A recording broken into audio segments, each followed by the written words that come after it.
আমার স্নেহের ক্লাস 12 স্টুডেন্টদের জন্য আজকে আমরা শস্য কেমন করে তৈরি হয় উদ্ভিদে সেটাই পড়ব। তো আগের দিনের যে পড়াটা আমরা পড়েছি সেটার সঙ্গে এই বিষয়টা সম্পূর্ণ রিলেটেড বলে আমরা একটুখানি মনে করে নেব সামনে গতদিন আমরা যেটা পড়েছি। আমরা আগের দিন পড়েছি নওয়াজ চিন আবিষ্কার করেছিলেন যে সপুষ্পক উদ্ভিদে ডাবল ফার্টিলাইজেশন বা দ্বিনিষেক হয়, অর্থাৎ একবার নিষেকের সময় একসঙ্গে দুবার নিষেক হয়। এখানে দুটো পুং গ্যামেট আছে, সেই পুং গ্যামেটের একটা ডিম্বাণুর সঙ্গে যুক্ত হয়, হয়ে ভ্রূণাণু তৈরি হয়, জাইগোট তৈরি হয় এবং তার থেকে শিশু উদ্ভিদ তৈরি হয়। আর একটা পুং গ্যামেট নির্ণীত নিউক্লিয়াস বা ডেফিনিটিভ নিউক্লিয়াসের সঙ্গে যুক্ত হয়, হয়ে শস্য তৈরি হয়, যে শস্য জাইগোট বা ভ্রূণের খাদ্য সাপ্লাই করে বা খাদ্য যোগান দেয়। অর্থাৎ ডিম্বকের ভেতরে দুটো জিনিস তৈরি হচ্ছে, একটা নির্ণীত নিউক্লিয়াসের সঙ্গে পুং গ্যামেট মিলিয়ে 3N শস্য নিউক্লিয়াস। এই যে শস্য নিউক্লিয়াস, এটা 3N মানে 3N মানে ক্রোমোজোমের সংখ্যা ট্রিপ্লয়েড। আর আরেকটা পুং গ্যামেট ডিম্বাণুর সঙ্গে যুক্ত হয়ে জাইগোট তৈরি করছে, তার থেকে ভ্রূণ তৈরি হচ্ছে। এই শস্য নিউক্লিয়াস ভ্রূণকে খাদ্য যোগান দিচ্ছে। আজকে আমাদের যে বিষয়টা সেটা হচ্ছে এই শস্য নিউক্লিয়াস কিভাবে তৈরি হয় এবং কিভাবে খাদ্যটা যোগান দেয় সেটাই আমরা পড়ব। তো পরের পাতায় আমরা চলে যাচ্ছি। এর পরের পাতায় দেখো, এখানে আমরা শস্যের পরিস্ফুরণ বা শস্য নিউক্লিয়াস কিভাবে তৈরি হচ্ছে সেটা আমরা পড়ব। এই শস্য নিউক্লিয়াস যে তৈরি হচ্ছে সেটা তিনটে পদ্ধতিতে তৈরি হচ্ছে। এই তিনটে পদ্ধতি আমরা আলোচনা করব। শস্যের পরিস্ফুরণ বা ডেভেলপমেন্ট অফ এন্ডোস্পার্ম কিভাবে হয় সেটা আমরা আজকে পড়ব।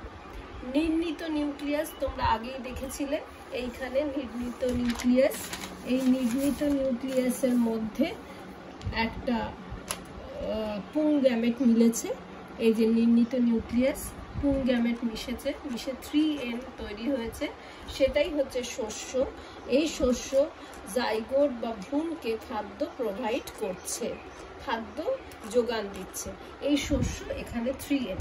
তাহলে ভ্রূণের চারপাশে কলা গঠন করে বা টিস্যু গঠন করে ভ্রূণকে পুষ্টি যোগান দেওয়া, পুষ্টি সরবরাহ করাই হচ্ছে শস্যের কাজ। এখন শস্য যে তৈরি হচ্ছে সেটা কত প্রকারে তৈরি হচ্ছে। প্রথম প্রকারটার নাম হচ্ছে নিউক্লিয়ার এন্ডোস্পার্ম বা নিউক্লিয়ার শস্য।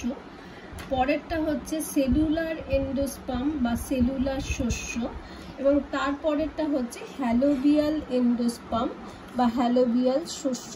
এই তিনভাবে শস্য বা শস্য কলা তৈরি হয়। আমরা প্রথমে ছবিটা বুঝে নেব। এটা হচ্ছে এই যে এই জায়গাটা, এইটা হচ্ছে ডিম্বাশয়। এই ডিম্বাশয়ের ভেতরটা হচ্ছে এইটা। এই ডিম্বাশয়ের ভেতরে দেখো সহকারী কোষ বা সাইনার্জিড। এখানে ডিম্বাণু ছিল, ডিম্বাণুর সঙ্গে একটা পুং গ্যামেট যুক্ত হয়েছে, যুক্ত হয়ে জাইগোট তৈরি হয়েছে। এই জাইগোট থেকে ভ্রূণাণু তৈরি হবে, এখানে লেখা আছে ভ্রূণাণু। এই ভ্রূণাণুর খাদ্য যোগান দেবে শস্য। এটা হচ্ছে শস্য কিভাবে তৈরি হবে আমরা দেখব। এটা হচ্ছে প্রাথমিক শস্য নিউক্লিয়াস। এর মধ্যে আছে নির্ণীত নিউক্লিয়াস দুটো এবং একটা পুং গ্যামেট, অর্থাৎ এটা হচ্ছে 3N আর এটা হচ্ছে 2N। এই 3N শস্যটা কিভাবে খাদ্য যোগান দেওয়ার জন্য নিজেকে বড় করে শস্য তৈরি করবে সেটাই আমরা আজকে পড়ব। আর এটা হচ্ছে ডিম্বকের বহিঃত্বক, তারপর অন্তঃস্থক। এটা হচ্ছে প্রতিপাদ কোষ বা অ্যান্টিপোডাল সেল, এটা তোমরা আগেই পড়েছো। এখানে ভ্রূণ পোষক কলা আছে, বড় হয়ে তৈরি হবে ডিম্বক মূল। হয়ে গেল। এরপরে আমরা দেখব কিভাবে নিউক্লিয়ার এন্ডোস্পার্ম তৈরি হয়েছে। নিউক্লিয়ার শস্য যখন তৈরি, এটা তো 3N, সব শস্যই 3N, এটা ক্রমাগত বিভাজিত হয়ে অসংখ্য মুক্ত নিউক্লিয়াস সৃষ্টি করে। দেখো এইটার ভেতরে এই প্রাথমিক শস্য নিউক্লিয়াসটা অসংখ্য নিউক্লিয়াস তৈরি করছে, এই যে ভেতরে মুক্ত নিউক্লিয়াস সৃষ্টি করছে। নিউক্লিয়াসগুলো কিন্তু প্রাচীর দিয়ে কোনো আবৃত হয় না। ভ্রূণ এখানে কি হয়, এরকম ভাবে প্রথমে তৈরি হয়, মুক্ত নিউক্লিয়াস তৈরি হচ্ছে, এটা ভ্রূণাণু, আর এখান দিয়ে এটা পোর দিয়ে ঢুকেছে কোন গ্যামেট, আর এরকম ভাবে এটা তৈরি হচ্ছে। এর পরের স্টেজে কি হয়, ভ্রূণস্থলীর কেন্দ্রের দিকে একটা গহ্বর তৈরি হয়। এই গহ্বর তৈরি হওয়ার জন্যে পরিধির দিকে কি হয়, মুক্ত নিউক্লিয়াস তৈরি হয়। এই মুক্ত নিউক্লিয়াস যে তৈরি হচ্ছে, ভ্রূণস্থলীতে উপস্থিত নিউক্লিয়াসগুলো আস্তে আস্তে পরিধির দিকে প্রচুর পরিমাণে তৈরি হয় এবং তারপরে পরিধি থেকে এটা কেন্দ্রের দিকে যেতে থাকে। কেন না, এখানে তো একটা গহ্বর তৈরি হয়েছে, গহ্বরের দিকে যাবে কি করে, এই পরিধি থেকে কেন্দ্রের দিকে যেতে থাকে, অর্থাৎ পরিধি থেকে কেন্দ্রের দিকে যেতে থাকে, মানে সেন্ট্রিপিটালি শস্যর মধ্যে নিউক্লিয়াসগুলো তৈরি হতে থাকে এবং উপর থেকে নিচের দিকে, শীর্ষ থেকে নিচের দিকে, অর্থাৎ বেসিপিটালি নিউক্লিয়াসগুলো উপর থেকে নিচে তৈরি হয়। অনেক নিউক্লিয়াস যখন তৈরি হওয়া শেষ হয়ে যায় তখনই কোষ প্রাচীর সৃষ্টি হয়। দেখো এই নিউক্লিয়াস, তার চারদিকে এরকম কোষ প্রাচীর তৈরি হয়েছে। বুঝতে পেরেছ? এই জিনিসটা, এই যে আমরা একটা পড়লাম, এটা হচ্ছে নিউক্লিয়ার এন্ডোস্পার্ম তৈরি, অর্থাৎ শস্য যে 3 ভাবে তৈরি হয় তার মধ্যে প্রথম ভাগটা হচ্ছে নিউক্লিয়ার এন্ডোস্পার্ম পদ্ধতি। এই নিউক্লিয়ার এন্ডোস্পার্ম পদ্ধতিতে প্রথমে মুক্ত নিউক্লিয়াস তৈরি হয়, তারপর গহ্বরটা তৈরি হয়। গহ্বর তৈরি হওয়ার জন্য এখানে কোনো মুক্ত নিউক্লিয়াস তৈরি হতে পারে না, ধার দিয়ে নিউক্লিয়াসগুলো তৈরি হয় এবং সাইটোপ্লাজম দিয়ে ঘিরে যায় এবং আলটিমেটলি এটা এই মধ্যখান বাইরের থেকে ভেতরের দিকে কেন্দ্রের দিকে যেতে থাকে, তাকে বলা হয় সেন্ট্রিপিটালি, আর উপর থেকে নিচের দিকে যেতে থাকে তাকে বলা হয় বেসিপেটাল। এই ধরনের নিউক্লিয়ার এন্ডোস্পার্ম তৈরি হয় আমে, তারপরে ম্যাগনিফেরা, লঙ্কা জবা, মালভা, আকন্দ, ক্যালোট্রোপিস, এই সমস্ত গাছে এইভাবে শস্য তৈরি হয়। এটা পুরো ছবিটা তোমাদের পড়তে হবে। যদি নিউক্লিয়ার এন্ডোস্পার্ম লিখতে দেওয়া হয় তাহলে ছবিও কিন্তু তোমাদের আঁকতে হবে। এরপরে আমরা চলে আসব সেলুলার এন্ডোস্পার্ম বা সেলুলার শস্য। এইটা হয় দোপাটি বা ইম্পেটিয়েন্স, তারপরে হচ্ছে পিটুনিয়া, ধাতুরা, এই সমস্ত গাছে এই ধরনের সেলুলার এন্ডোস্পার্ম তৈরি হয়। এক্ষেত্রে এখানে দেখো এন্ডোস্পার্ম তৈরি হচ্ছে, এক্ষেত্রে শস্য নিউক্লিয়াস বিভাজনের সাথে সাথেই কিন্তু কোষ প্রাচীর তৈরি হয়। এখানে যেমন নিউক্লিয়াস তৈরি হচ্ছে, কোষ প্রাচীর তৈরি হয়নি, পরে তৈরি হয়েছে। এখানে শস্য নিউক্লিয়াস যখনই তৈরি হবে সঙ্গে সঙ্গে কোষ প্রাচীর তৈরি হবে। এখানে এইরূপ পরিস্ফুরণের ক্ষেত্রে প্রথমে কোষ প্রাচীর প্রস্থ বরাবর হয়, তারপর উলম্ব হয়। প্রথমে প্রস্থ বরাবর হচ্ছে, দেখো একটা প্রাচীর তৈরি হয়ে যাচ্ছে, ওপর দিকটা বড়, হ্যাঁ, আর নিচের দিকটা ছোট, মানে ডিম্বক মূলের দিকে যে প্রকোষ্ঠটা তৈরি হয় সেটা হবে ছোট প্রকোষ্ঠ, আর এই ওপরের দিকে যেখানে তোমার ভ্রূণ থাকে সেই দিকে যে প্রকোষ্ঠ তৈরি হবে সেটা হচ্ছে বড় প্রকোষ্ঠ, এবং মধ্যখান থেকে প্রস্থ বরাবর একটা প্রাচীর তৈরি হয় এবং এদিকেও নিউক্লিয়াস তৈরি হতে থাকে, এদিকেও নিউক্লিয়াস তৈরি হতে থাকে এবং নিউক্লিয়াসের সঙ্গে সঙ্গে কোষ প্রাচীরও তৈরি হতে থাকে। এরপর তির্যক বা উলম্বভাবে আবার একটা পার্টিশন তৈরি হয়, আবার নিউক্লিয়াস তৈরি হয় এবং কোষ প্রাচীর তৈরি হয়। এর ফলে কোষগুলো সুনির্দিষ্টভাবে বিন্যস্ত হয়। মানে চারদিকে এরকম সমান সমানভাবে হতে থাকে। এ দেখো এখানে সুনির্দিষ্টভাবে প্রচুর নিউক্লিয়াস, প্রচুর কোষ প্রাচীর তৈরি হয়েছে এবং আলটিমেটলি শস্য তৈরি হয়ে গেছে। ভ্রূণ এখানে আছে, ভ্রূণকে সে খাদ্য যোগান দিচ্ছে বা খাদ্য বা পুষ্টি সরবরাহ করছে। এই ধরনের যে শস্য নিউক্লিয়াস তৈরি হওয়ার, শস্য তৈরি হওয়ার যে পদ্ধতি তাকে বলা হচ্ছে সেলুলার এন্ডোস্পার্ম। এরপরে আমরা আসছি হ্যালোবিয়াল এন্ডোস্পার্ম। হ্যালোবিয়াল এন্ডোস্পার্ম পদ্ধতিটা সাধারণত একবীজপত্রীতে হয়। এছাড়া হ্যামেন্থাস, জানকাস এই সমস্ত উদ্ভিদে হয়।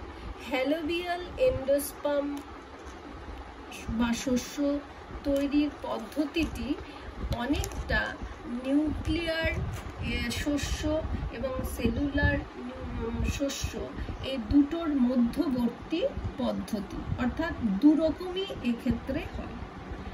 এটি নিউক্লিয়ার শস্য এবং সেলুলার শস্যের মধ্যবর্তী পদ্ধতি, মানে দুরকম পদ্ধতি এখানে একসঙ্গে হতে থাকে। শস্য নিউক্লিয়াস প্রথমে অনুপ্রস্থ কোষ প্রাচীর সৃষ্টি করে ফলে ভ্রূণস্থলী দুটি কোষে বিভক্ত হয়ে যায়। দেখো ভ্রূণস্থলীটা একটা বড় একটা ছোট প্রকোষ্ঠে বিভক্ত হয়ে যায়। ডিম্বক রন্ধ্রের দিকে বৃহদাকারটা থাকে, এই যে এতটা, আর ডিম্বক মূলের দিকে ক্ষুদ্রাকার একটা প্রকোষ্ঠ তৈরি হয়। বৃহদাকার যে এইটা, এই প্রকোষ্ঠতেও নিউক্লিয়াস ভাঙছে, কোষ প্রাচীর তৈরি হচ্ছে, আর ক্ষুদ্রাকারেও একটু কম হয়। ডিম্বক মূলের দিকে ক্ষুদ্রাকার কোষ বিভাজন একটু কম হয় বা হয়ই না, যদি হয় তাহলে মুক্ত নিউক্লিয়াস সৃষ্টি করে এইখানে।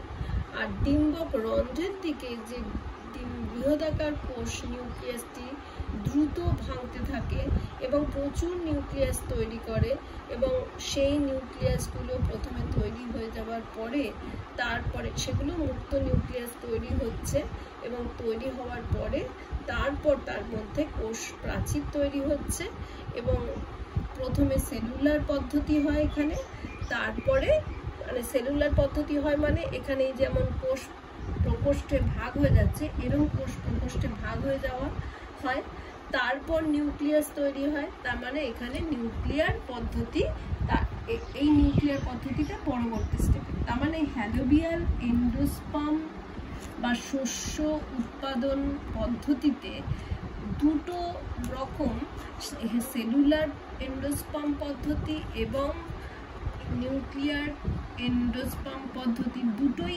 একসঙ্গে হয়। প্রথমে হয় সেলুলার এন্ডোস্পার্ম পদ্ধতি। এই পদ্ধতির সময় দুটো প্রকোষ্ঠে ভেঙে যায়, ওপরটা বড় নিচটা ছোট, মানে ডিম্বক রন্ধ্রের দিকটা বড় হয় আর ডিম্বক মূলের দিকটা ছোট হয়। তার মানে এটা সেলুলার পদ্ধতি হলো। তারপর মুক্ত নিউক্লিয়াস তৈরি হতে থাকে, তার মানে এটা নিউক্লিয়ার এন্ডোস্পার্ম পদ্ধতি হলো। এই মুক্ত নিউক্লিয়াস প্রচুর যখন তৈরি হয়ে যায় এই বড় প্রকোষ্ঠটাতে, তারপর কোষ প্রাচীর তৈরি হয় এবং আলটিমেটলি একটা শস্য তৈরি হয়, এবং শস্য তখন এইখানে যে ভ্রূণ থাকে, ভ্রূণকে খাদ্য যোগান দেয়। তাহলে তোমরা শস্যের পরিস্ফুরণ বা ডেভেলপমেন্ট অফ এন্ডোস্পার্ম কিভাবে হচ্ছে সেটা তোমরা বুঝলে, এবং এটা তিনটে পদ্ধতিতে হয়, তিনটে পদ্ধতিই তোমাদের পড়তে হবে, এবং তার সঙ্গে আঁকাগুলোও তোমাদের পড়তে হবে। আঁকাগুলো কিন্তু এটা একটা আসলে তোমাদের কিন্তু তিন আঁকা অবশ্যই দিতে হবে।